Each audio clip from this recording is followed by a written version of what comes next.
জানো, আমি না তোমাকে নিয়ে অনেকটা জেলাসি। তোমাকে নিয়ে অনেকটা স্বার্থপর ভাবতে পারো। তোমাকে কোথাও যেতে দিতে ইচ্ছে করে না। তোমার মুখে অন্য কারোর নাম সহ্য হয় না। তোমার মুখে অন্য কারোর প্রশংসা সহ্য হয় না।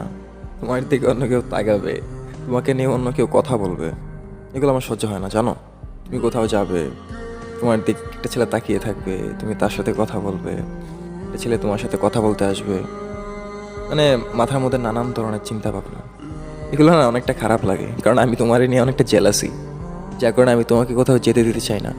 তোমার মুখে কোথাও যাওয়ার কথা শুনলে মনে হয় যে আমার মাথার মধ্যে আকাশটা ভেঙে পড়ে। মাথার মধ্যে নানান ধরনের উল্টো পাল্টা চিন্তা ভাবনা ঘোরাঘুরি করে।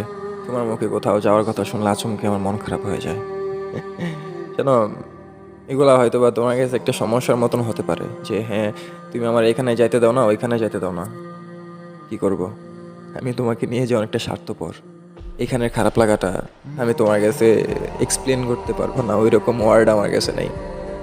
যার কারণে এটা তোমার কাছে অনেকটা বড় সমস্যার মতন মনে হতে পারে, কিন্তু ব্যাপারটা আমার কাছে অনেকটা অন্যরকম। যেন আমি তোমাকে অনেকটা ভালোবাসি, একান্তই নিজের করে রাখতে চাই। যে হ্যাঁ, আমার মানুষটাকে কেউ দেখবে না, কেউ তাকাতে পারবে না, সে কারোর সাথে কথা বলতে পারবে না, কারণ সেই মানুষটা একান্তই আমার, যার 0.1% আমি কারোর সাথে শেয়ার করতে পারবো না।